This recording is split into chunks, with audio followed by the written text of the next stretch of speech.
Good morning, everyone. Welcome to this breakfast training. Can you hear me? Would someone confirm if they can hear me?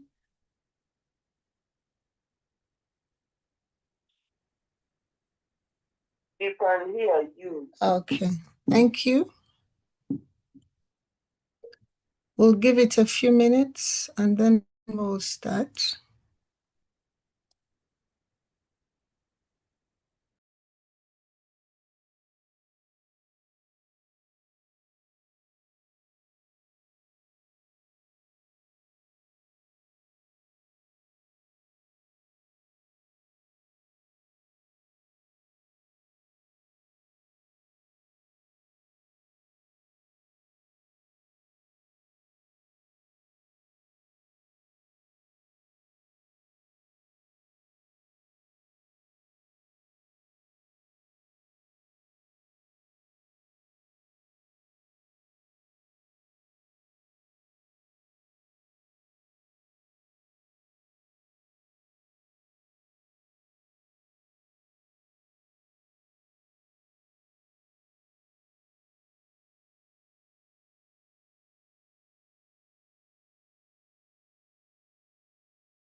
Good morning, fellow Lions. I'm Lion Dr. Sylvia Kusamira. I'll be your moderator this morning. We have two presenters who will be working together to present to us in this as we go on with the Mental Health Month. Before we start, we'll have invocation that will be led by Lion Charity. And then I'll give a brief overview on what's happening around mental health before we go to our presenters. I'll call upon Lion Charity to give us the invocation. Over to you, Charity.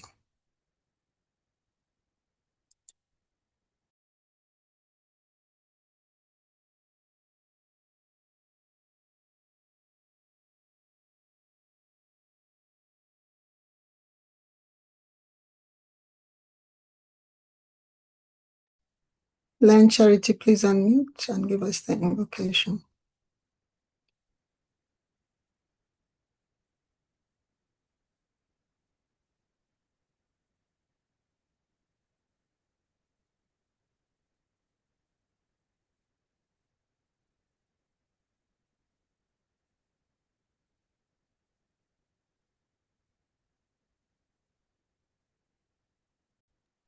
Charity, you can now unmute.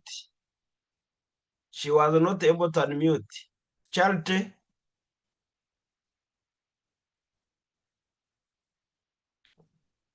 Charity, you can now unmute. All right, thank you very much. Good morning, fellow participants. Let's humble ourselves for an invocation grace. Our Heavenly Father, we bless and praise your name for giving us fellowship, friends, and all that we need. Make us forever mindful of the needs of others and allow us, through this great organization, Lions Clubs International, to provide a needed service to our community, that we may extend our own good fortune to those less fortunate than ourselves. Bless this training to our youth and to us, so that the service that we may, and the service so that it may bring honor and glory to your name. In the name of the Lord, we have prayed. Thank you very much, Lion Charity, for that. So we are continuing with the World Mental Health Month. And the UNAIDS actually has themes per week. And this week it's around supporting and welcoming personnel with mental health conditions. So today's talk will actually speak to that and help us as workers. And it's good that we have professional counselors that are going to talk to us.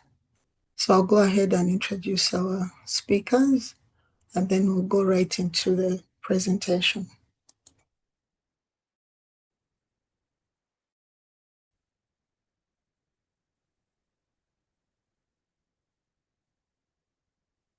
So our speakers are professionals from the East African Professional Counseling Institute Limited. So this is located on Buganda Road, Kampala Medical Chambers. Mark and Clemens offer private and confidential counseling and psychotherapy services. It works hand in hand with a psychiatrist who treats the mental illness, but they also offer training in gaining basic mental health and psychological support skills to help and offer care in the communities they work in. So they've been in practice. Mark has been in practice for over 17 years, and he has worked in Kenya and Namibia. So today there are two of them, and they'll be talking to us about being trapped by technology, and it's causing us this mental health crisis. Even now, as we prepare ourselves to listen into what they have to tell us, you'll find that many of us are already chatting on our phones, scrolling, doing all sorts of things. This has also been transferred to our children, making some of them really attached and addicted to technology. So let's really listen in, take notes. Please post your questions in the chat, and then we'll look at those after. So let's pay attention to our two presenters, Lion Clemens Byomuhangi and Mark Edward Madada. Over to you, our presenters. Host, please unmute them so that they can start.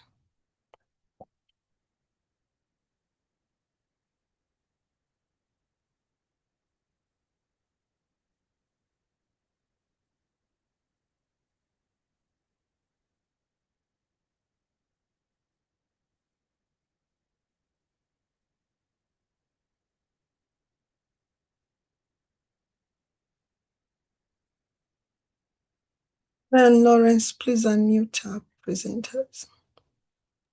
Unmuted. Yeah, Mark was unmuted. I see him disappearing. Oh, maybe the network. Yeah. And Clemens? I haven't seen Clement. All right, I'm so looking Mark for will her. start. Mark is registered as 2. Is there as 2? Okay, he's coming back. So Mark, please go ahead. You will let me know every time you need your slide moved to the next one. Over to you, Mark. Thank you. No problem. But can you hear us now? Yes, we can. Okay. Good morning, Lions. Morning. And my name is Clemens Byomuhangi.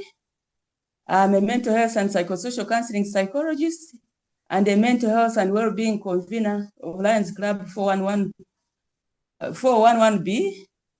And I'll be co-presenting with Mark Madiba, who is the clinical psychologist at East African Professional Counseling Institute Limited.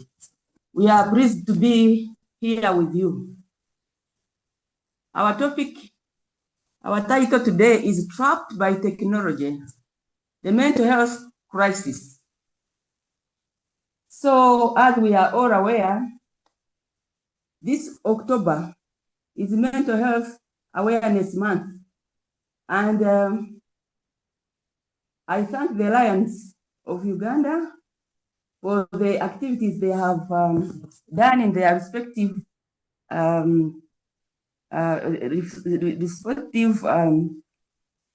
alliance clubs. So today we are going to talk about technology and the way it traps us. And before we see the traps that technology puts us in, we are going to revisit what mental health is and what well-being is, and how technology robs us of these vital aspects in our lives. So when we dive to mental health, we look at the mental health continuum. What is mental health? Mental health is the state of well-being in which a person can live according to expectations, manage stress, and is able to work well and contribute to the community. According to our diagram here, we can see the mental health continuum.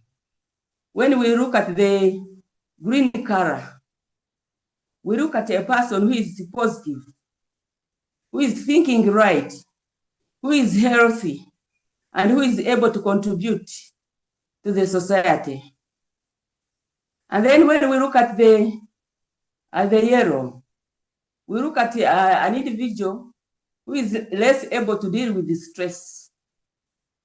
This individual is struggling.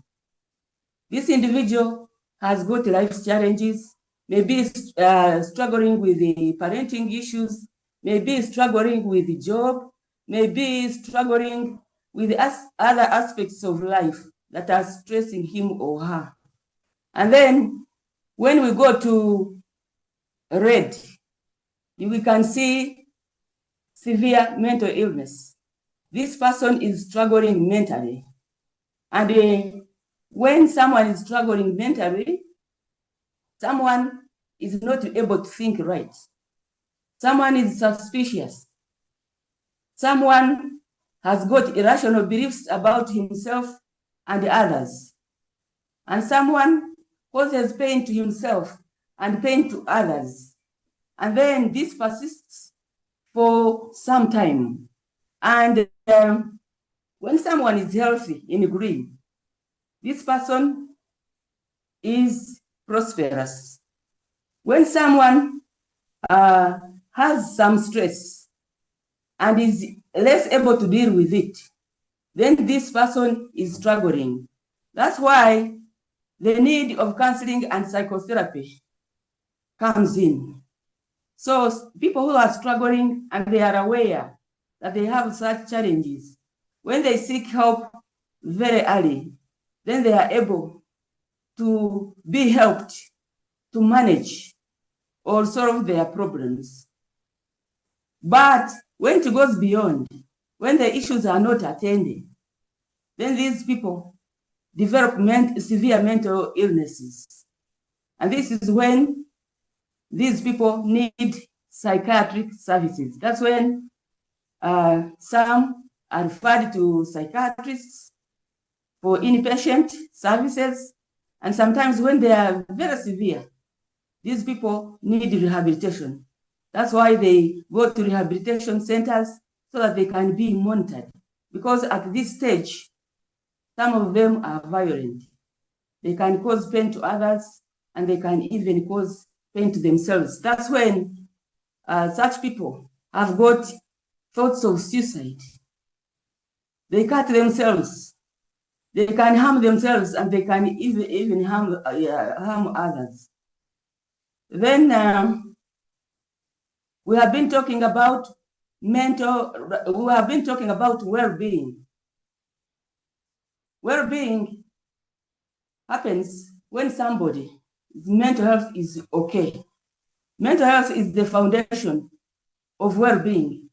When we talk about well-being is multidimensional. As you look at this flower, in order for one to be well, all these aspects of your life, all these 9 dimensions must be okay. We use this flower as a tool, as a metaphor to describe well-being. When you look at the physical, what do you talk about when you look at the physical? When you are okay, you are healthy, you are eating well, you are sleeping well, you are exercising, your physical is okay. Then when you look at the emotional, when you are stressed, when you are struggling, when your emotions are not okay, when what you think and believe in is not okay, that means you are struggling emotionally, and that part of your dimension is not okay. Then we go to intellectual. Intellectual here we mean when someone is okay, when you are well, you are able to advance in your career, your memory is okay, you can concentrate on what you're doing.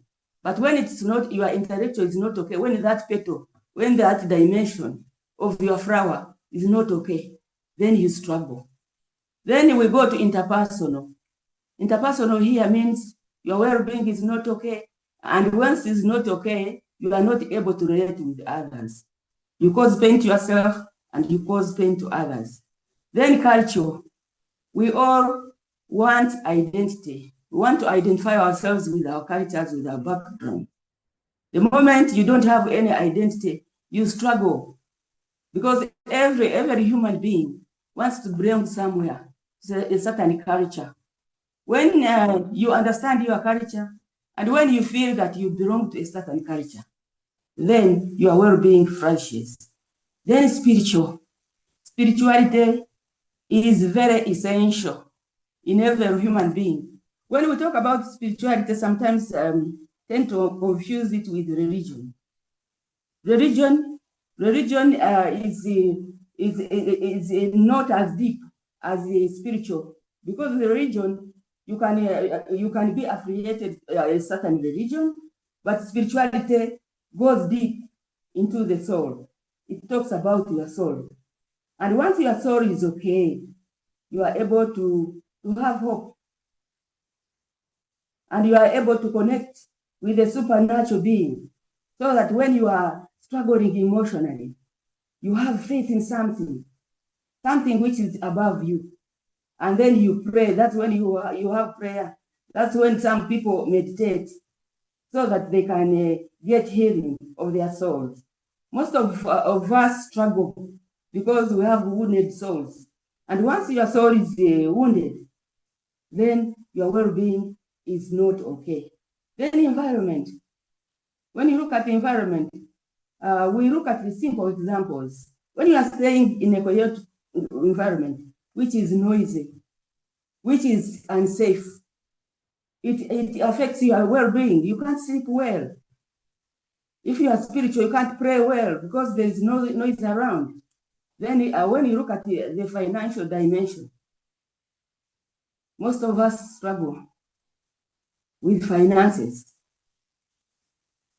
Most of us parents, when it is time to send children to school, sometimes we don't sleep. If we don't have enough money to send children to school, for example, we have like 5 children, and you have not gathered enough money, you can't sleep. You stay awake thinking, how am I going to send these children to school? Sometimes you struggle with loans and debts to take children to school, even to cater for their basic needs. So financial struggles strain us, they disturb our well-being. Then what about occupations? Our jobs. Do we find satisfaction in our jobs? Or we are just there to earn a living? The moment you are not satisfied with your job, then you are not well. You become anxious. So in order for any one of us to be happy, to be balanced, all these 9 dimensions have to be at par. The moment they are not at par, we struggle. So when we look at the physical, you look at the emotional, you look at the intellectual, you look at the interpersonal, you look at the cultural, you look at the spiritual, you look at the environmental, you look at the financial, you look at the occupational.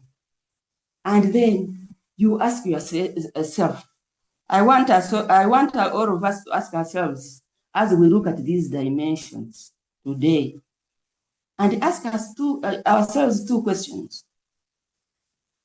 I want each one of us to ask herself or himself, how nourished is each dimension of his life? If you ask yourself, if I ask myself as Clemens, how nourished is my petal? How nourished is each petal of my life on this flower? That's question number 1. Then I ask myself again, which dimension is wanting? This brings us to ask ourselves whether we are well. When you look at all aspects of these dimensions and they are balanced, then you are well. But when you look at these aspects of this flower, and you find that some are withered, some need attention, then that's why we need counseling and psychotherapy, so that we don't go to the red above, as I mentioned, so that we don't develop severe mental health disorders. And then when you talk about being trapped, when all these dimensions are not working right, when they are not at par, then you are trapped. Especially when you talk about technology, as Mark is going to talk about it. Technology, when it is used well, then all these aspects are well. But the moment it's not used well, then you struggle. You find that your emotional beat is affected. You are always anxious. When you hear a small sound, you rise. You'll find that your memory has gone. You find that your interpersonal relationship is affected, as Mark is going to show us. You find you have come home from work. You are supposed to be with your family. The moment you reach home, you are in your laptop. Your children are on the phones. Maybe your spouse is on a phone, and you don't have time for each other. Then what about culture? You don't have time to talk about cultural norms, to parent your children in their culture. Then spirituality, you don't have time to pray with your children. Then the environment, you have time to look at your compound. Is it bushy? Do you feel proud to sit in it and do a lot of reflection, a lot of meditation? Then finances. The moment you are on your phone, you spend money. Then what about occupation?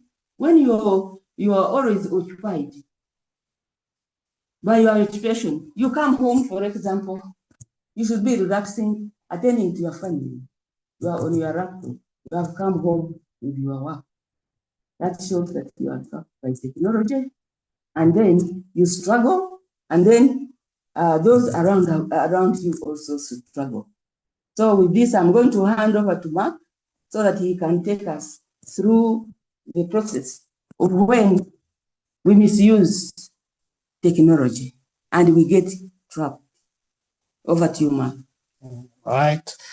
Once again, good morning, ladies and gentlemen. My name is Mark Medaba, or Mark Edward Medaba. It's my full name on my birth certificate says. I'm a clinical psychologist, as mentioned earlier. I'm also an affiliate of the East African Professional Counseling Institute. Yes, thank you for having that this morning. I really do hope you can still hear us. Just so that you're from, can you still hear us, guys? Yes, we hear you very well. Perfect. All right. So, what we're going to be looking at today, we're basically going to be talking about trapped by technology, the hidden mental health crisis. Surprisingly, we haven't had the opportunity to study the effects of technology on the human mind until 2018, 2019. And then, unfortunately, when COVID happened, COVID basically supercharged everything. So now we've gotten quite a number of data, some information as well that will help us to not be enslaved, because ultimately technology is there to empower us. It's not there to enslave us. So we need to be able to protect our mind in this digital age. I believe we call it now Web 2.0 now. We're now past the Web 1.0. But also, interestingly, most of the stuff which I'm basing on here is based on also my thesis, my master's thesis, which was focused more on cyber psychology. And cyber psychology is the intersection between mental health and technology. Because I think with the rate we're going, these two are very important to keep in mind. So before I go to the next slide, maybe the question I have for most of you just to reflect on is, in the past 10 minutes, how many times have you checked your phone? Well, let me ask it another way. How many of you have checked your phone for your emails? Maybe you got a notification from your Snapchat, your WhatsApp, Instagram. So probably in the last 10 minutes, you got a few notifications, and it kind of shows how ingrained this social media has now become. So the question we have today is, are we controlling technology, or is technology controlling us? Speaking as a millennial, we didn't grow up with the technology. We actually were fortunate enough to, we eventually, like when it was invented, we just adopted it. But Gen Z at the moment are the only generation in history that has grown up with the technology, things like the internet, cell phones, social media. It's been their lives. So at this moment, there is a fast rise of social media and smartphone use. I think everybody and everyone's grandparents have a cell phone. Most of them have a TikTok account, or some of them are using Instagram. Facebook is currently banned in Uganda, but with a correct VPN, you can use it. But there's a fast rise of social media use and smartphone use. And some of the reasons also that there's a fast rise is we must also remember it's being used as a business opportunity. People use it to make businesses. So like mobile money, some people use it to sell their goods, but they use it in conjunction with social media. So it's not always a bad thing. The only issue begins is when it starts to take control over us. Now, Gen Z, as I mentioned, is the most connected generation we've had. Generation Alpha, the one that comes after them, we're still studying them, but Gen Z at the moment is the most connected. But yet, they're experiencing high rates of loneliness. They feel isolated. So as much as connected they are through their phones physically or being with another person, they feel lonely because they lack social skills. And you'll be surprised, you'll think people who text a lot have a lot of social skills, but a lot of Gen Zs lack social skills, which makes it difficult for them to interact in the world and with their peers as well. So technology is a tool, but if we overuse it, we're going to end up in a trap. It ends up becoming a trap, right? So if you were to ask yourself, if your phone right now as we speak were to go empty or if it dies, right? And your phone is off for 2 days without a charger, how will you function? Will you be able to function? Will your life be able to continue? You know, in most cases, it's a no. So like a lot of us, when the phone is basically going to zero, we rush around looking for a charger, right? So in a way, it has already trapped us, and it has already taken, and it's already affected all the different dimensions of our wealth that Ms. Clements mentioned earlier. You know, you begin to neglect yourself emotionally, physically, your environment, your personal relationships, maybe even if you're with your relationship with God or your job, because you are ultimately overusing the technology, and that way it becomes a trap. You end up feeling trapped. And that's a common theme you hear a lot of times in therapy is, I don't know who I am anymore, or I feel isolated or lonely, or I feel unfulfilled in life, right? But these are all due to the overuse of technology and how they affect our well-being throughout the day. So The objectives of this is firstly to raise awareness. We need to be aware of the hidden mental health impacts of technology. We just recently discovered that because of the prolonged use of technology, since COVID started in 2020, the brain's gray matter has begun to shrink. Now, if the brain has less gray matter, this basically means you have less of an ability to retain information, to remember things. So you can see how that will begin to affect your well-being, all the different aspects of your life, you're right? It will affect your hygiene, it will affect your job, it will affect your spiritual life. It's all because you are just always on the phone, and your brain gets used to that. It actually gets used to what, if you do something more of, the brain learns to get used to it. We also need to understand how tech affects the brain and our relationships. Once again, this was shown on the well-being flower. I would also like to equip you with some practical strategies so that you can use your phone mindfully, right? I think it comes down to balance and mindfulness, right? You have to always be aware of what you're doing on your phone. Don't doom scroll. We now have a word for it. They call it doom scrolling, all right? And then lastly, it's to empower you, but also the Gen Zs that have joined us to build healthier digital habits. Because the truth is, ladies and gentlemen, technology is not going away. I don't think it ever will go away. It's here to stay, but we need to have a healthier way of using it so we don't become trapped by it. All right. So in defining the problem, technology, addiction, and digital overload, right? If you can see in this picture, it's not quite clear, but I think a lot of us have experienced this. Me scrolling through TikTok at 3 a.m. when I should really be sleeping. I wonder how many of us, the last thing we do before we sleep is on TikTok. Sometimes you even wake up and you find you'll have TikTok in your hand, still playing while you fell asleep. So this has become now actually an addiction. I think the DSM-5 right now, we are still trying to find the correct definition for it.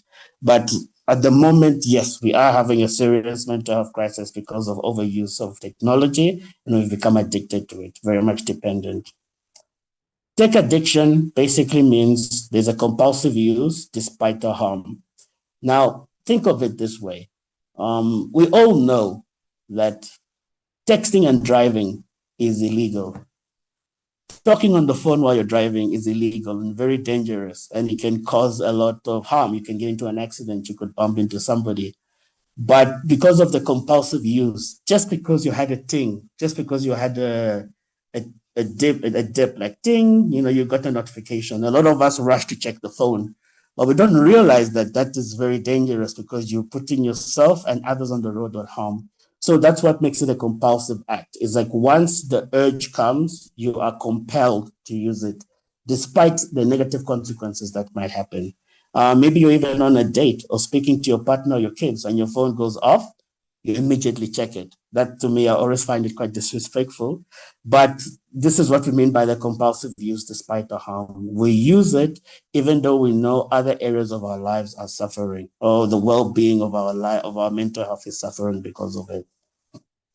Digital overload, constant information strain. During COVID, the best thing I did for myself was I stopped following the COVID statistics, because every time I would read them, I would get anxious.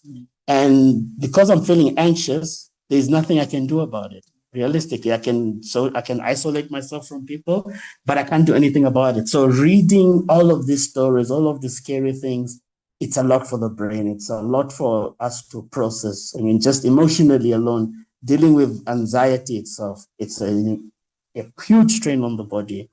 But also, we are learning things about other people that really we have no business learning, It's almost like voyeurism, if I can put it that way. We always want to know what other people are doing. And all this information puts a heavy strain on our mind, right? Also toddlers, like people who are young. The Gen Zs is one thing, but for kids, if you look at the cartoons that they watch, specifically on YouTube, if you watch the apps on their phones, they are very bright. They have bright colors. They are very visual. It's almost like absolutely like chaotic to the mind. But for babies, this requires their brain to always want that overload. They always want that stimulation. And that's where that digital overload comes in. You're constantly being fed information. Oh, sorry. Can you still hear me? Say something about recording stopped. Yes, we can hear you. Don't mind. It's about the limit. No problem. Okay, no problem. So that's the digital overload. Way too much information that we don't even know what to do with it. But lastly, in the Ugandan context, there has been a rapid smartphone and internet adoption, especially in the youth. I always find it fascinating when I go to a boda stand and I hear most of them watching TikTok. Like it's wild. Like 10 years ago, that wasn't really a thing. But now, if you go to any shop, you go to a border place, people are on TikTok or they're watching some videos. And they always have these weird sound effects that you can hear. Shop attendants, instead of doing their job or listening to a customer, they're on their phone. But it's because cell phones have become very cheap. I mean, if you look at how much a Techno phone costs or an Infinix, very cheap, right? So it's easy to buy it. It's very easy to understand. It's intuitive. But the youth are the ones that are using it more in Uganda. Actually, they say 1 in 4 youths in Uganda actually is using a smartphone, and the others are using what they call dumb phones.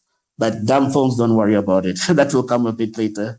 But to give you an interesting statistics, as of 2023, this was reported by the Data Rapato, it shows Ugandan users spend 3 hours, 10 minutes daily on social media. And what apps do they use? WhatsApp, Facebook, and TikTok. And TikTok takes majority of that share, right? So Uganda, we are having a hidden mental health crisis when it comes to technology, all right? So it really does affect us to a huge degree. Now, what are some of these hidden mental health impacts? As you can see, those are just a wide range of feelings, but most importantly, it's also based on the emojis you find on social media, right? So behind the screen, we have mental health struggles. My research also found that if you have a pre-existing mental health problem, using some social media technology amplifies the condition. So it actually doesn't make you feel better. It actually makes you feel worse about yourself. So what are some of the behind the scenes things that we don't see? Anxiety and depression linked to heavy social media use. Like just hearing, like it's so interesting for me because millennials, the generation I'm from, we hate phone calls. Actually, when somebody calls you on the phone, you're filled with so much anxiety. You don't answer the phone. You actually hope the phone stops ringing and then you can send a text, right? Sometimes we feel depressed because if we're always on social media, we're seeing other people's lives going forward. John bought a new car. Mary got her first house. Susan got a new Mercedes. What about me? So I end up, most of the times people end up feeling depressed because they think their lives are worse than, And we are having high rates of I think for lack of a better term, we have a lot of diagnoses of anxiety and depression, and a lot of them are linked to the overuse of social media. Sleep disturbances from late night scrolling. Yeah, like before you sleep, what's the last thing you do? A lot of us is to check our phones, look at videos. My nieces, that's all they do before they sleep. You just hear them on TikTok or somewhere, and then that basically completely fries their need for sleep. So now they're just stuck on it. But interestingly, ladies and gentlemen, the phones and the laptops that you use, they emit a blue light. Now, this blue light is, well, it helps us to see properly. But the problem at night with the blue light is it affects the brain from releasing a chemical called called melatonin. And melatonin is the chemical that helps us to prepare to sleep. So because the blue screen is mimicking the day, because it's like you're still in the day, your brain thinks it's in the day, it doesn't release that chemical which helps you sleep. So that's why you have problems sleeping at night. But because you have problems sleeping at night, you end up using your phone more, and using your phone more affects the brain. So you see, it's like a vicious cycle. And that's why the most common complaint that most doctors and most psychologists will always hear from people is insomnia. I have issues of sleeping, or my quality of sleep is not well. And you can imagine how that can affect your work, that can affect your relationships and all your different dimensions of your well-being. So it really affects our sleep disturb. It already affects our sleeping patterns. And lastly, cyberbullying and FOMO. Cyberbullying is getting out of hand, ladies and gentlemen. I think we've read a few reports in the newspapers here of children who decided to, unfortunately, to take their lives, mainly because they've been bullied. And the thing about cyberbullying is it's not very easy to see. Most of the messaging apps these days have this beautiful thing called disappearing text. So I could send you the worst message I could ever think of to send to you, and I know it will be deleted and nobody else will see it. Now, your child, if you're a child, you'll be upset about this. You'll feel your self-esteem will be affected, but you have no one to talk to because most of the times people won't believe you. Cyberbullying is a serious issue, ladies and gentlemen, and it's all due to social media use. FOMO, for instance, fear of missing out. It's always interesting, like when you talk to young people, specifically Gen Zs, they always have this belief, but it's an irrational belief at the end of the day. They have this belief that if I'm not where my friends are when they're having a party, then they're gonna have more fun without me. So that fear of missing out is always there. It will always make you feel anxious because if you see your friends are posting, they went out to this restaurant, they're eating, you feel bad because, oh, so you guys only have fun when I'm not there. Once again, this is gonna affect your life. You're gonna expect very much your self-esteem. So as you can see, these are some of the hidden things that we don't see when it comes to social media, but specifically cyberbullying. I think schools, it's becoming worse. Most of you, I don't know if you've watched the movie, not the movie, the show called Adolescence. Please, I would highly recommend you watch that show, Adolescence. It's on Netflix. But it's, as a parent, I think it's important that you watch that because it shows you how the bullying has evolved now. It's now you attack the person's character and you back them into a corner, and this can lead to levels of violence which you can't even begin to imagine that somebody at the age of 11 or 10 is doing. So yeah, these are some of the hidden things that we don't see, right? Young people in counseling or in therapy often tell me, I feel like everyone else is doing better than me, right? That's the silent pressure that social media puts on people, right? And I think it's not normal for someone to always be happy every day. In psychology, we call that mania, right? You can't always be overly happy. That's not normal, right? There has to be a balance. And not everybody's going to Dubai and buying Dubai chocolate and all of these things. These are just fantasies, and I think Gen Z sometimes have a hard time believing that because somebody posted it, they think it's true. But unfortunately, no, it's not always the case. But this is what it causes to their self-esteem. And just something else, as of 2022, a UNICEF survey found 60% of Ugandan youth reported feeling anxious just after scrolling through social media. So before that, they were fine, but after going through social media, now they feel anxious. The last thing one should ever do, please, is don't check your phone the first thing you wake up, because that can determine your mood for the rest of the day. You might see bad news. It might even not be bad news. It might be somebody who just bought something which you always wanted. Now you feel bad for the rest of the day. Why? Because someone else is doing better than you in life. But that's actually not always true because life is different for everybody. But yes, ladies and gentlemen, at the end of the day, this is just some of the hidden mental health issues that we have. And we can see how it impacts the well-being of an individual. All right. And lower self-esteem from comparisons. Facebook in 2016 and 17 was taken to court because it turns out that Facebook or Instagram, actually, more specifically Instagram, targets teenage girls, and it always shows them adverts or social media influencers with body standards that are so unrealistic that it affects their self-esteem. Instagram and Facebook knew this, and they purposefully put this forward so that the young population can see it and it's easy to engage. If you want an example, just look at Kyle Jenner on her Instagram, what she posts. Those are unrealistic expectations for bodies, like for any person in the world. And people forget that people use things like Photoshop, editing apps to make themselves look better, right? But we're having young people with low self-esteem issues as well. They think less of themselves, right? And the sad thing is, ladies and gentlemen, these companies know this, and that's how they get us addicted to it. They feed off on those, as they call, negative emotions, or emotions that make us feel bad, because that's how they get us to be engaged. Right, so your brain on technology. Now, here's where things became very interesting. In 2024, we even got a study that I think made me feel so bad. Like, I actually now have to stop. I have to look at my, I have to look at my use of AI. So how this works is when you use social media or any form of technology where you're interacting with people, the likes and notifications you hit, that you get, they give your brain, they tell your brain to release a form of, a small bit of dopamine, and that makes you feel good. So that's why when you upload a picture and then you check again after a few minutes and there's a like, you get that rush, that feels good, like, yes, I'm being noticed, right?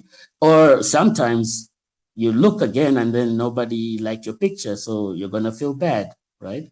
But dopamine is there to help you get that hit from when you get a like or a notification. There are times when your phones will notify you of things that you're not interested in. Like, for instance, like Lion Clements has uploaded a picture of a children's wedding, but you don't know Madam Clements and her children. But why would it tell you that, right? Because it knows that once you get a notification, you open your phone, you're gonna use it for something else. And that's what it's aiming for. Dopamine is responsible for a lot of things, but our brain is not equipped to deal with this amount of dopamine that we're getting. On top of this, we begin to have a shortened attention span, right? Believe it or not, actually, this is something I read just a while ago.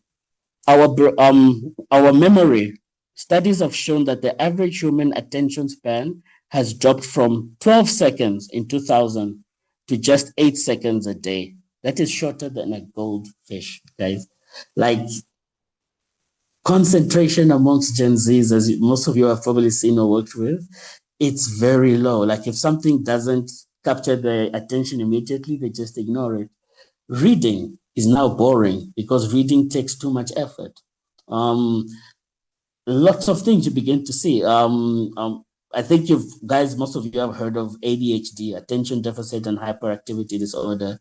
It's overdiagnosed at this stage because what people don't see is that it's because of the social media that is affecting their attention span. They don't have the classic ADHD, as we would call it in the textbook. Probably in this case, you would call it ADD, just an attention deficit disorder. But this is because the brain is just always moving from one video to the next video, one post to the next post. So it never takes time to stop and process what it's looking at. It's just looking for the hits. And once you hear that ding, once you hear that notification, your brain then gives you dopamine, and then you want to do it again. All right. Neuroplasticity basically means your brain adapts to this overstimulation. So think about it. You've been using your phone since you were born, since you were a teenager, or since you were a young person. All you've been using is your phone. You're used to this attention grabbing activities. Reading is boring. Schoolwork is boring. Talking to people face to face is boring. You can't even watch a movie that's longer than 1 hour, 30 minutes. These are all boring. So now imagine you become part of a workforce. Like, that requires things where you need to really put your attention at hand. And unfortunately, they struggle because their brains have been completely rewired, right? Your brain is now wired to always want what they say instant gratification. And this is how the addiction cycle begins. You crave to check your phone, you check your phone, You get a relief. Maybe nothing is there. Maybe you find something. It's like opening a fridge when you are hungry. You'll open it first. If there's nothing, you'll close it. Then you'll open it again to check. Then whatever is there, you will take it and eat it. Same with the phone. Whatever you find that you engage, maybe it's a funny video or somebody's getting angry, you'll watch it, you get a relief, and that's it. But then the craving comes again. So most of the times you'll find yourself, you'll open your phone, check it, go through your social media, close it. Then just 1 minute later, you open it again to check the time, you close it. A minute later, you open it again and you check your emails. That's what we mean. That's basically the cycle that continues with this. And that is where the attention span is completely destroyed, right? And also the learning. Children are struggling to learn or to retain information because, as I mentioned, the gray matter of the brain is shrinking. So if there's less gray matter, that means children are less able to keep the information. Same with the Gen Zs. And the saddest part, the brains, in 2024, we discovered that our brains are becoming smaller, ladies and gentlemen. I mean, can you just imagine that?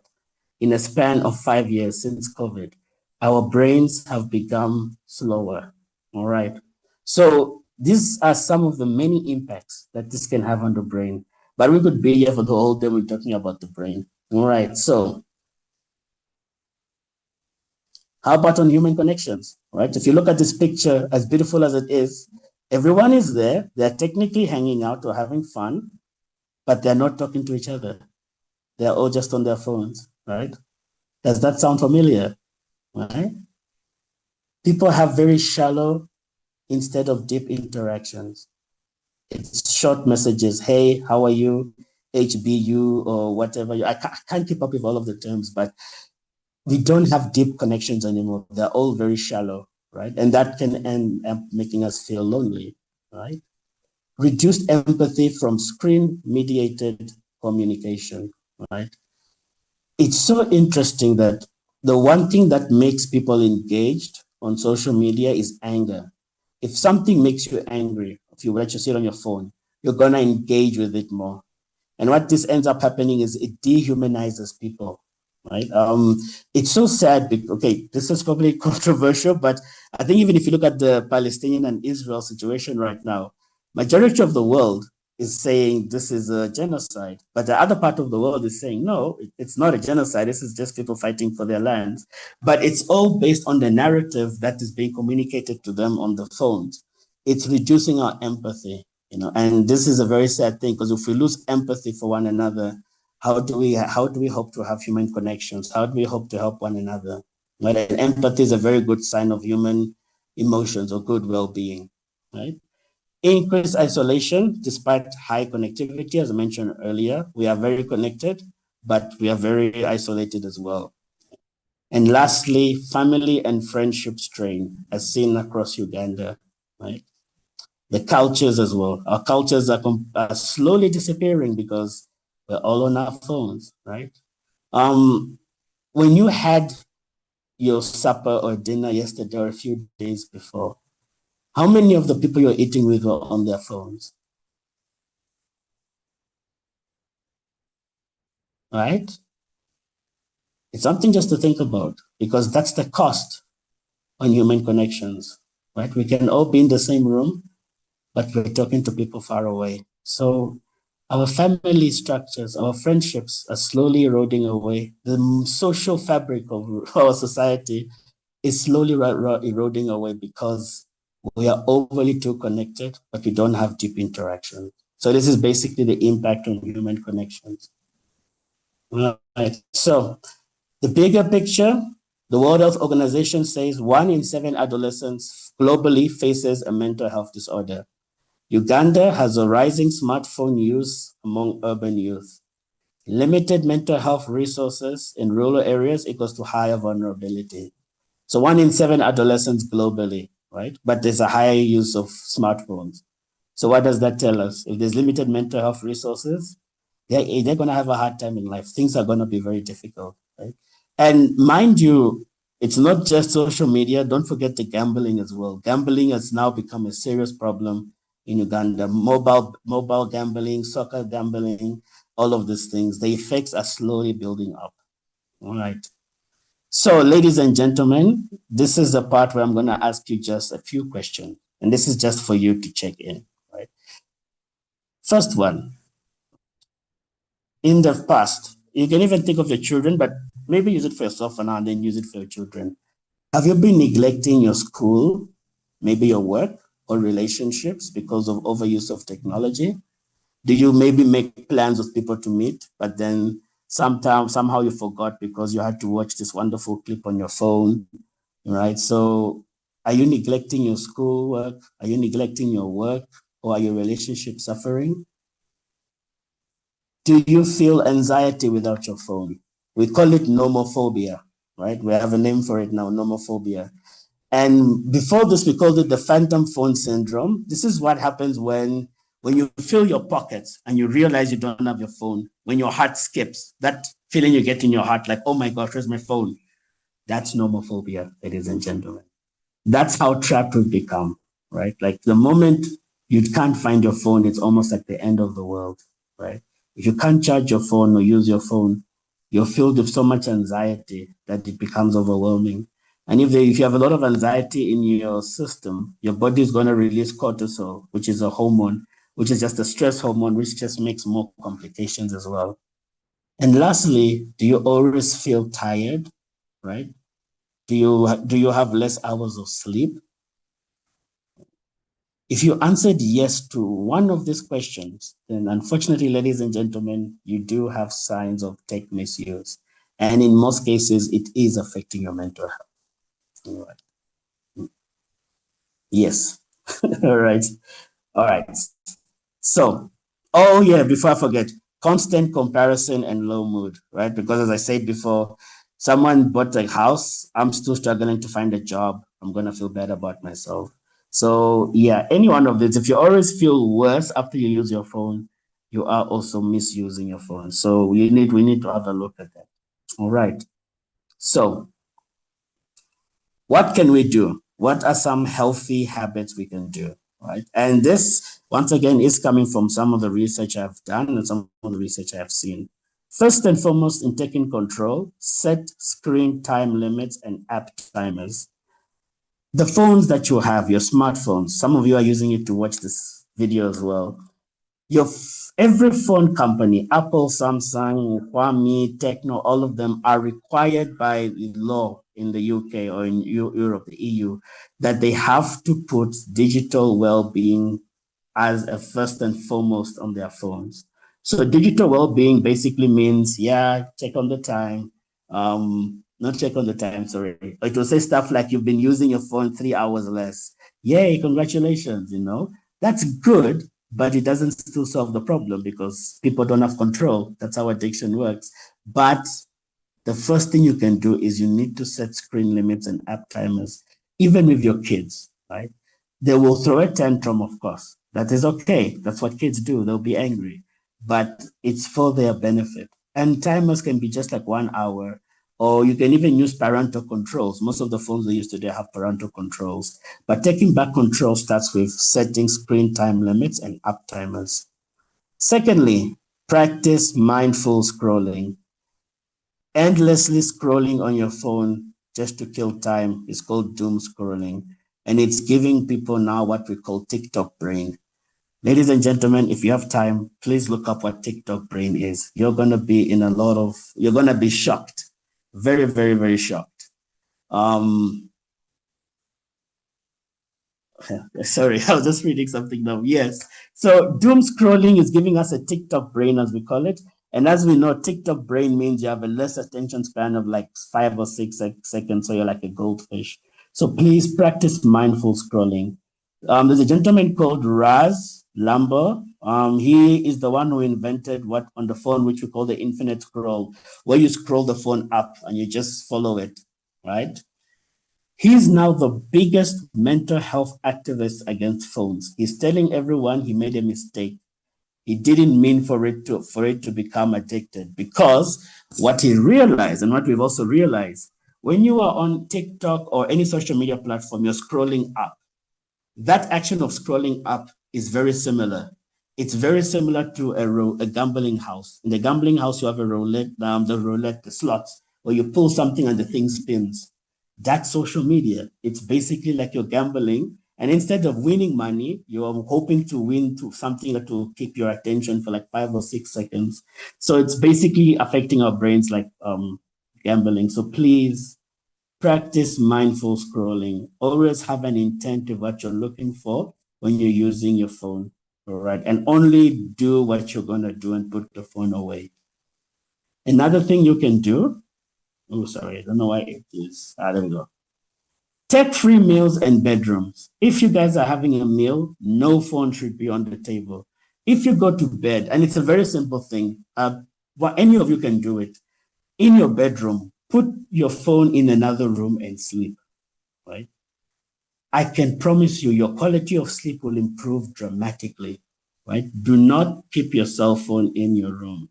If the excuse is my phone is my email or is my alarm, you can buy an alarm clock, all right? They are not that expensive.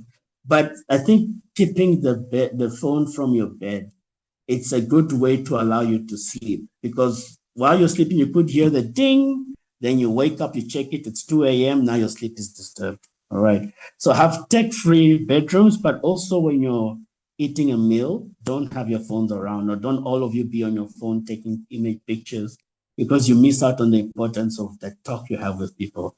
Actually, as a rule with my friends, we all take our phones, put them on the table. The first one to check the phone pays for everybody's meal. So that's a good tactic some people can use if you want to use that.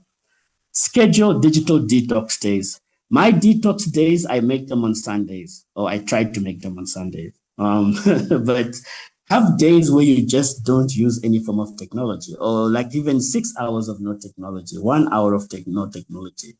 I know some churches have what they call technology fasting to help people grow closer to God. That can also work as well, right? But we need to get into the habit of detoxing. And when you're detoxing, read a book, right? If you're not reading a book, make a meal, do something with your hand. But you need to teach your brain that it's okay to be without your phone, all right? So have your detox days. And also use apps that encourage well-being, right? For meditation, focus tools. There are some that I would highly recommend. Headspace is brilliant, right? It teaches you how to do mindfulness.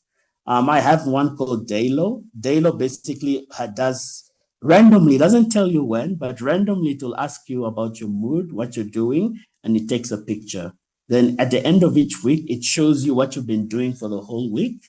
And this also helps you keep track of your phone usage. There are other wonderful tools. There's Suno, which is good for meditation as well. So if any of you are interested, I can share those with you.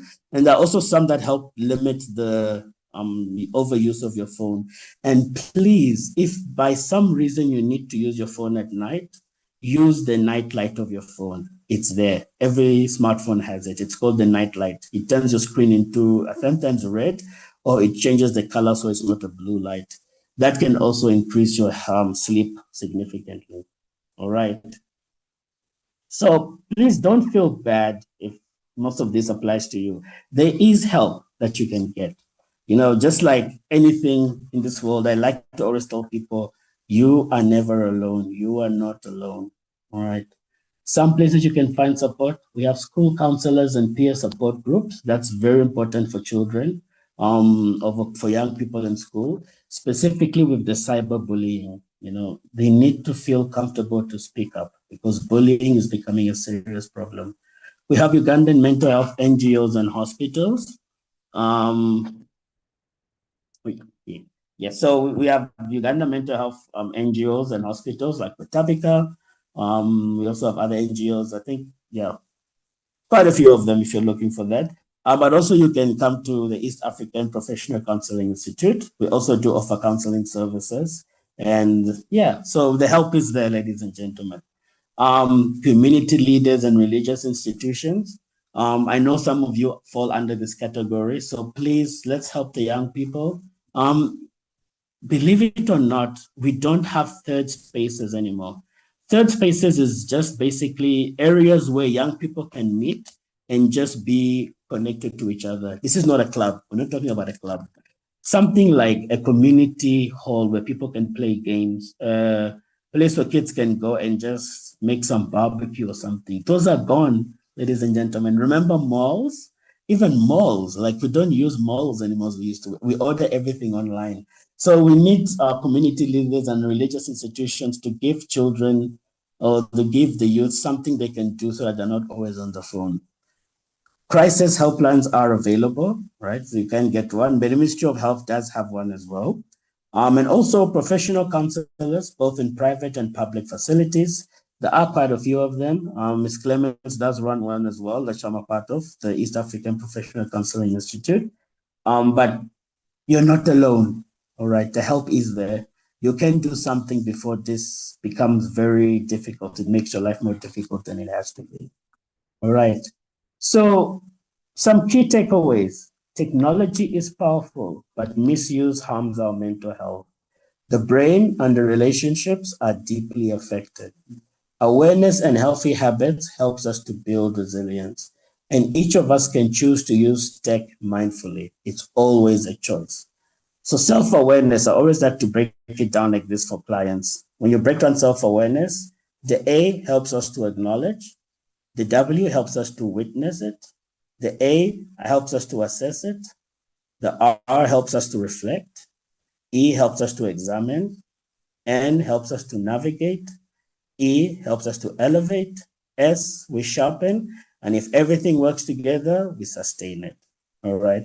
So this is the main message of today. And I think we shouldn't underestimate the impact of technology and it has on our mental health. And just out of curiosity, this year in July, a new study was released relating to the use of AI, which is something that also scared me, where I said I have to look at my own AI things. Human beings are losing the ability to read, not only just to read, but to read a map. Like, when last did you use a map? Like, if you were to explain to somebody how to get to Carbona, or maybe to, let's say for instance, you want them to get to Owino Market, how would you explain it to them without using a GPS? How do you communicate to a border and say, I want to go to Lobuo Clinic? It's very difficult because I use an app for everything. AI has now made us so lazy that we've lost our critical thinking. Our writing skills have completely gone down the drain. Math, reasoning, like abstract thinking, all of it has just completely is now getting worse. And remember, AI only became a big thing in 2023.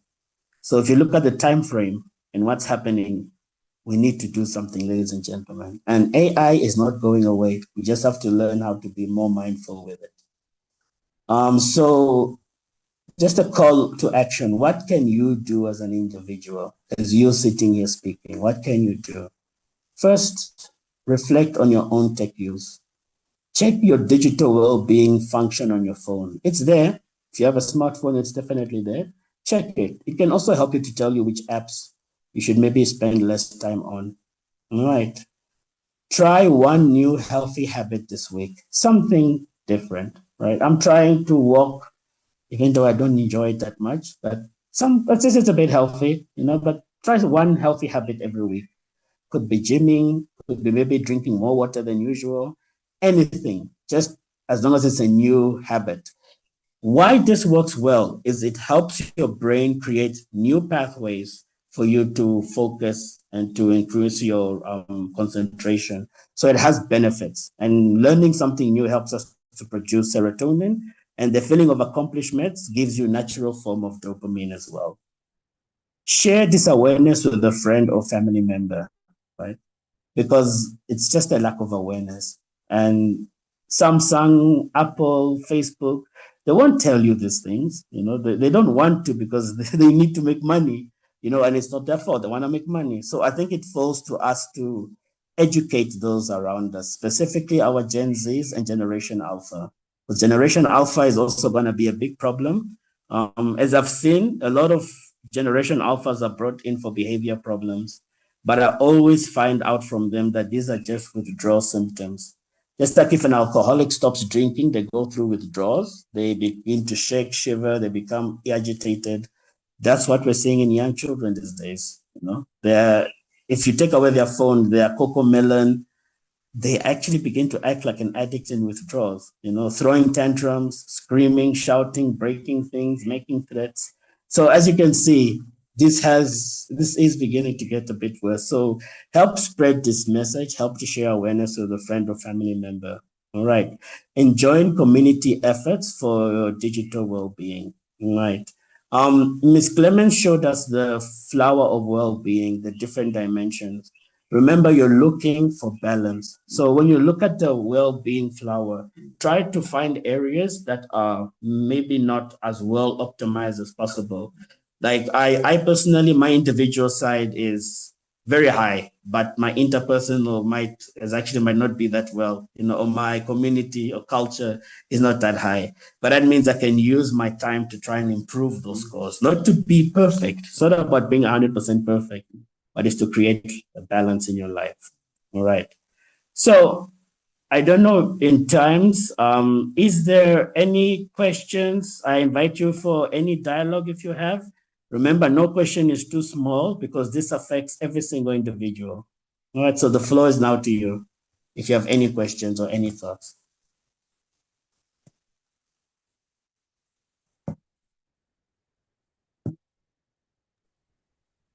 Thank you very much, Lan Clemencia and Mr. Madada. Very, very insightful talk that we've had this morning. And I hope each one of us as lions and guests have been able to, reflect, because we are taking technology as a tool, but it's starting to become an issue. It's very scary when you move around and you meet security personnel, for example, on their phones. Or you move, let's say, at the bank and everyone is on the phone. The worst is if you go to a clinic and the doctor is on the phone. So who is looking after you? So let's reflect and see how we can help each other, especially the young generation, deal with technology. So we'll go into the question session. We do not have any in the chat except for members really appreciating this talk. There's one in the... Yeah, there's one. And someone is asking, does having too much sleep, like dozing, every time you sit comfortably, say in a car, have any relationship with one's mental health? So any of you can take this up, either Clemencia or Mark. Yeah, thank you so much. Yeah, definitely yes. Dozing when you are awake and when you're supposed to do other work is a sign of mental struggles. For example, when you have too much to do, when you're stressed at your work, of course, it affects your mental health. You have burnout. People who have got burnout, of course, it affects their sleep. It affects their thinking. It affects their well-being. And once your well-being is not okay, of course, you sleep unnecessarily. You start dozing anytime because your body is tired. Your mental well-being is tired as well. So you find yourself hopeless, helpless, and you doze all the time. And then for those that end up with sudden dozing, that is also a medical condition. So you also need to have a checkup as well, because you may have what we call narcolepsy. Yes, Mark. No, I actually just wanted to completely agree with that as well. I think may need to get to check it out, but also to remember your body. If you don't listen to your body will stop you. Your body will tell you, no, we're tired. So a lot of the times issues like with sleep, constant fatigue, could be just your body also trying to tell you that there's something wrong with us and we need to get this checked. So if you don't stop, your body will do it for you. And I don't think you want to reach that level. Okay, so someone is swearing they're a victim, but their question is, with business now, that we conduct virtually, how can we achieve this but still prevent misuse? So that goes to everything. For example, we want to move into, we are migrating to technology, even in education, in health, and all these things. So how should we bring about the balance? Okay, no, thank you for that question. And I think that's the big one for actually everyone who's doing research in this. I think the key here is business-wise, definitely use the technology in a way that helps you conduct your business. But remember that you shouldn't let now the technology begin to interfere in other areas of your life. So it's actually creating boundaries. Try to create a boundary of this technology, I'm using it for my work, but most importantly, I need to also focus on my human relationships. Your customers, maybe now and then talk to them if you can, but just create clear boundaries. I think it comes down to boundaries and a proper balance between the two. So someone is asking, so what's the appropriate age to introduce digital media?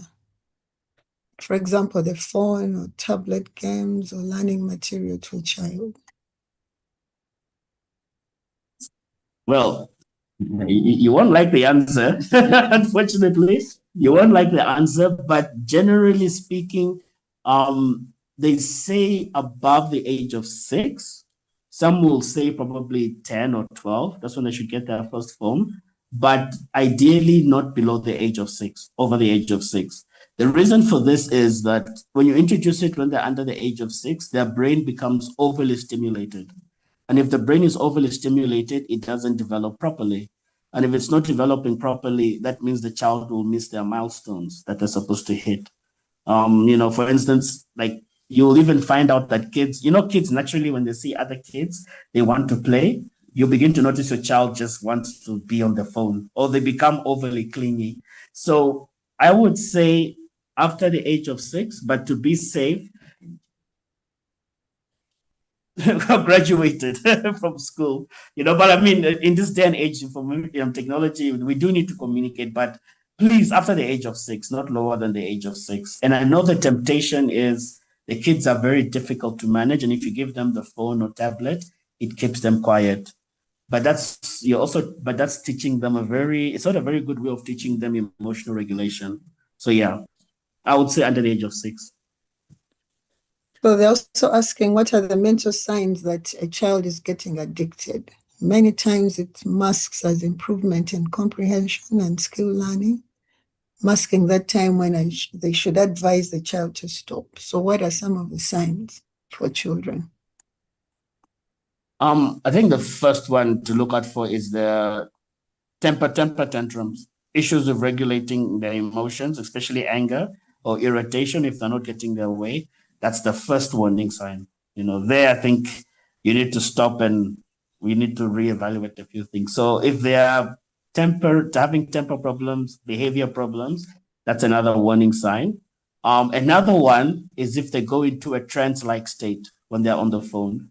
When a child is so focused on the phone that they ignore everything around them, and even if you call them, that's how their attention begins to get affected as well.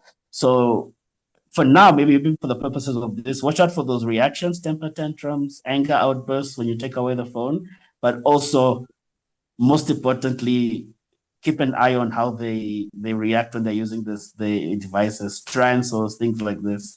But I will say the recommended time, if you are to give a phone to a child, ideally you shouldn't if they're under the age of 6. Over 6, you can still talk, but keep it to at least 1 hour a day. Not more, not less, 1 hour a day. But I think, Mark, apart from the phones, we have TVs, we have all these things around us. Back in the day, UTV would close at midnight. But the children of today have TVs in their rooms and then they'll not sleep at any time. So there's really constant stimulation. So what should we be doing as parents, teachers, and all that? What do you suggest? Because 1 hour may be the phone, and then there's 1 hour or 5 hours of TV. Ma'am, Ms. Sylvia, I think that's where we actually need to sit down and have a discussion as individuals. I think we need to create proper boundaries, right? The issue mainly has to do with the phone. The TV, not so much because TVs have kind of like fallen out of favor, but also TVs have a whole different system of how they react to kids. But it's more to do with cell phone use and internet use. YouTube specifically, if you can, please do not let your kids watch YouTube Kids. Please do not. Like that, I beg you. Like I've banned it from my nieces as well. Yeah, I think it's something we'll need to sit down and talk about, and defining proper boundaries, what can work and what we should look out for. So it's a discussion we'll have to have. Okay, so someone wanted to know what narcolepsy is. So it's a sudden sleep attack. So the brain finds it difficult to regulate how you're supposed to sleep. So you end up sleeping at any point, anywhere. So based on the suggested age, I see a lot of mothers leaving their phones to kids, especially the anti-crying spree. I think this is something that we as parents need to think through. We've been told, let's keep our phones away from our children and all that. So the other comments are informative and appreciating. Someone is asking, what are some of the techniques that apply to specifically to children to limit screen time and phone time? Okay. The best one I saw that works is when you give them the phone, there's what they call parental controls. Put a limit of 1 hour. That's, I think, one of the best ways. Put a limit of 1 hour. That way, they will get used to the idea that I only have an hour for this, and then they'll have to sign out, and then they'll have to go do something.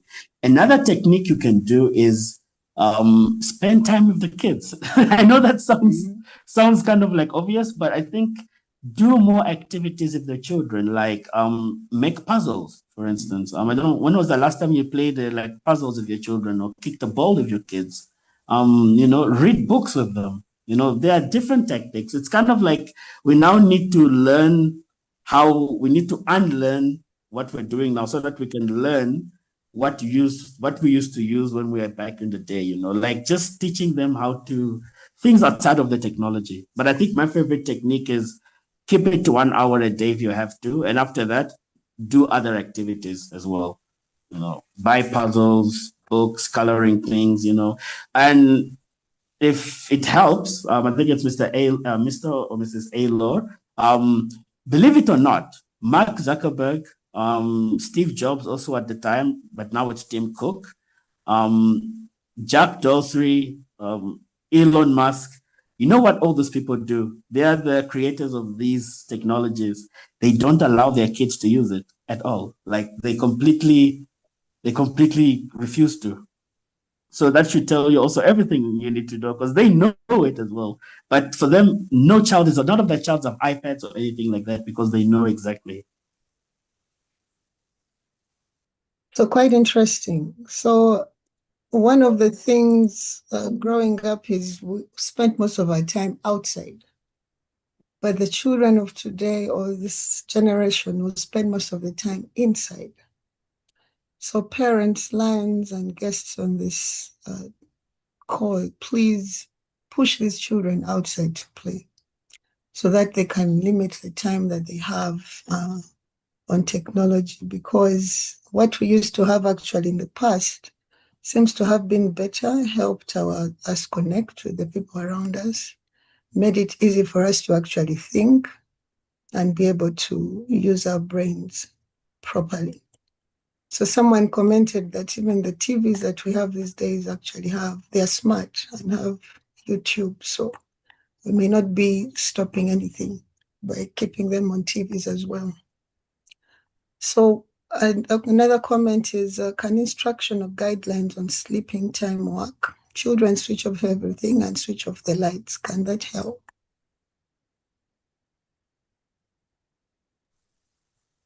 Absolutely. Definitely that can help. but you're teaching them a very valuable lesson as well by doing that. You're basically teaching them that it's okay to follow a structure, because kids respond to structure very well. So doing stuff like, like for instance, saying switch off the lights at this time, prepare to go to bed, no cell phones, all of that gives them structure. So that can work very well. I know it might be difficult at times because, of course, with any system, if you introduce a new thing in a system, the system will do everything in its power to try and reject it. But at the end of the day, systems do adjust. Kids will adjust at the end of the day. I mean, they'll be angry, of course. They won't be happy about it, but they'll get over it eventually. Give them a week or two, but structure is the perfect way of helping them. And it can even improve their, discipline at the end of the day and willpower. So someone is saying, which I kind of agree with, because some of the things we are facing now are partly because of the so-called modernization that we are thinking about, as well as a breakdown in the family structure and a breakdown in parenting, really. So Engineer George says perimeter fences, fancy phones, screen time, no relationships, and the kids are growing in prisons of sorts. Yeah, so we have created some of these things on our own, and they're now causing us challenges. So like you said, we really have to unlearn to actually learn. How do we go back and yet move forward? Quite challenging. So we have 3 minutes left. Is there anyone who has any other burning question to our presenters before we move on to the Chimeza?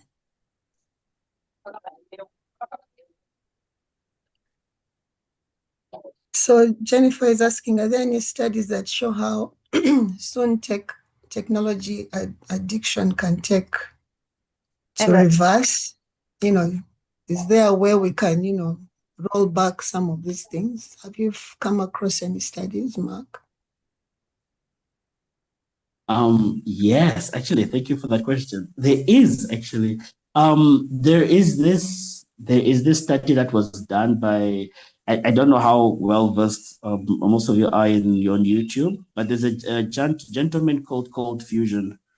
He was part of a study that showed that there are ways we can try to reverse some of these things because of neuroplasticity that I mentioned earlier. The brain can adapt to new things. So there are studies. If you guys allow me, I'm more than happy to share it with you.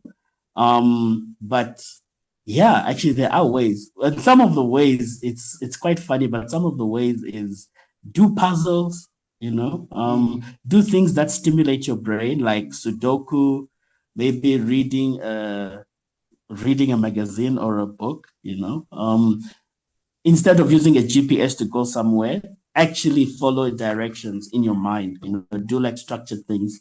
Instead of asking ChatGPT to write you a draft for an email, maybe take some time to write one itself, as easy as it is. So yeah, so basically there are ways you can do it. I'm more than happy to share that with you at any time. So Mark, you talk about books. I think you need to qualify and say hard books, hardcover books, because the books are on our phones and tablets. And yes, that's true. No, that's very true. When you say a book, or you say Sudoku, or you say whatever it is, you need to talk about the hardcover, the hardcover books. And for the Christians who go to church, the Bibles are on our phones one of these days. To the point that people do not have hardcover Bibles, and the pastors are complaining. If you have to study your Bible, please get a hard copy, and specifically different types. So we really have to unlearn and even start talking about hard copy books. Aristo closed, for example, one of its branches. So people are moving into, smart everything. The other day I saw someone with a notebook that is tech, you just write with a stick and end up saving it somewhere. So like Lion Kalulu is saying, yes, we need to legislate and have all these frameworks to support use of technology. Otherwise, yes, we are going to end up like zombies with very small brains. How unfortunate. Fellow Lions and guests, I would really like to appreciate our presenters, Clemens and Mark. It has been very, very insightful, something that is close to home, very practical. As you have seen, we really need to do a lot, not only as Lions, but really as Ugandans. Yes, Pastor Wanga, you have something to say? No, I just want to appreciate. I'm very, very grateful to be part of this learning. I'm a clinical psychologist too, but I had a lot to learn because there are things I was also taking for granted as my own, due to modern living. But the new knowledge and everything that has been shared, I'm greatly, greatly appreciative. Thank you so much. Thank you. Thank you, Pastor, for appreciating. And as you preach to the flock, please tell them about these things, because the church is also one of the places that we can create awareness and remind the parents that they need to parent their children so that we can reduce the screen time. Yes, So I it's, will. Thank you so much. yes, it's way beyond the time. We'd like to appreciate everyone for taking the time to join us this Saturday. I'll hand over to our GLT coordinator to say something as we close. Lion Gervas, Dianabo, please go ahead. Before I go, sorry. Yes. Yes, ma'am. Yeah, this is more for Sam. Okay. I uploaded the document that you can read in terms of the reversing the effects. It's the study I was mentioning. And also it's where I got most of my information as well, if anyone is interested. I uploaded it there. And also just to keep in mind, for those who would like to learn, we do also offer short courses at the East African Professional Counseling Institute. Short courses on counseling, also in terms of how to manage certain areas of Please put, Mark, if you can put your phone number in the chat and we'll start so that we can keep in touch as well. Please, I have a question. Yes, Pastor Sarah. Yes, I am not a member of the Lions Club. Someone Yes. shared this link with me to attend this meeting, but I don't know how, because now someone is saying he's uploaded documents. How do I benefit if I'm not even a member? How can I be supported? So the document is in the chat. You can just move to the chat and pick it up from there while the call is going on.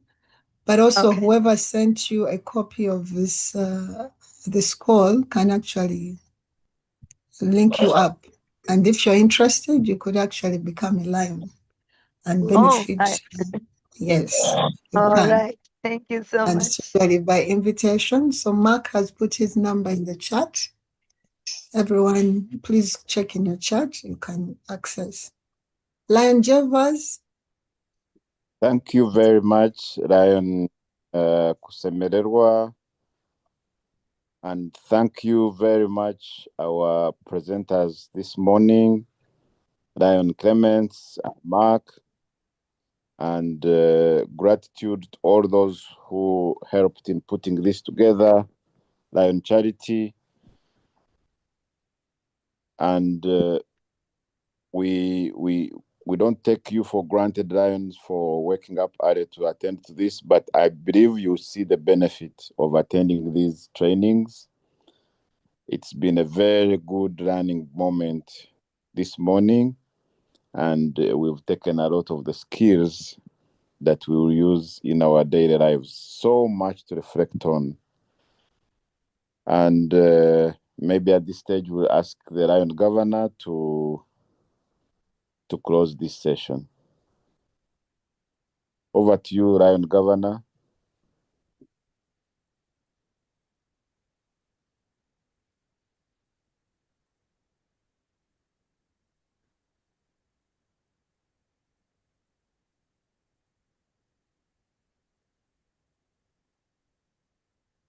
I think we have the IPDG instead. Maybe we could ask Lion Munanura. Okay. Over to you, Lion Munanura.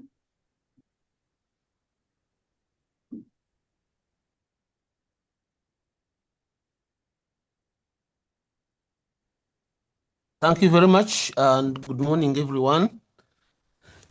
I'm very grateful for the presentation. I think we have a very big challenge ahead. I know there are advantages, and in such talk, if you emphasize advantages, then you also get it wrong. The advantages are there. We need technology. It is what, for example, is aiding us now to communicate and to learn this morning as early as this. So everybody on Saturday, a lion is expected on their phones as early as 7 o'clock. So we appreciate that. But going forward from your presentation and from what we really know, it is going to be a question of how really we integrate and especially save the younger generation. And I think for us, the old ones, we have seen a bit of the past where there was no technology. Now we have seen where there is technology, and even balancing them is quite a difficult time. But for the children and the youth who are going to see this technology throughout their lives, we must prepare ourselves mentally to, first of all, accept it, but then see how much we can regulate and use it. Otherwise, I think the mental issues will increase. Children not sleeping at all will increase. Sometimes I have my own children, and you are not sure whether they slept or slept on phones. So it's a question of how can we even retrieve them at night and make sure that they don't access them, but they like them. These gadgets, they like them. They like them. We really have to fight along. And as parents, I think the more we get mentally prepared, mentally upright, the more I shall be successful in really harnessing and good results about integration of technology and the past other uses. So I thank you very much, the presenters, for this presentation. I thank those who have tuned in, as always, to listen. I think let's keep moving. Let's keep moving. Some of these things, we are not the creators. The creators, the omniscient, the gods and others will also prevail. Thank you so much, Lion IPD. And I would really like to appreciate the Lions, the guests. We had quite a number of guests here. Thank you so much to our presenters for being such resourceful individuals this morning. Thank you all for being part of this training. We'll continue next week with another training. Thank you, Lions. We'll now open for the Chimeza for those that are willing to stay on. Have a great weekend. Thank you. Thank you. Bye. Bye.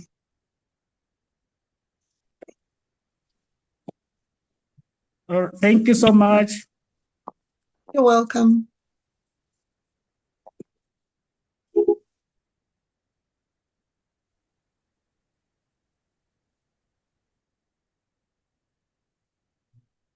Well, hello everyone, Lions. I put up my hand and I don't hear anyone actually allowing me in, but allow me to say hello. I'm Lion Elliot Koikoi from Shema Specialty Lions Club. And I would love, yes, Elliot Koikoi. I'm also a teacher at Kashaka Girls Secondary School.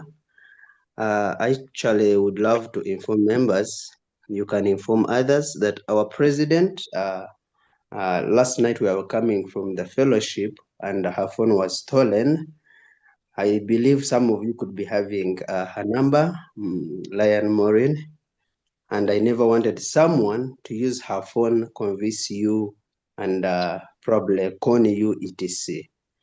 So I felt necessary to put it here. So our president, her phone was stolen last night from her as she was coming from the fellowship. Probably you can reach out through, if anyone needs her, through other members of Shema Specialty Lion Club, like our IPP Lion Mary, maybe me or anyone else, but her contact numbers are really not with her, I believe now. Thank you. My name's Sam. Meeting.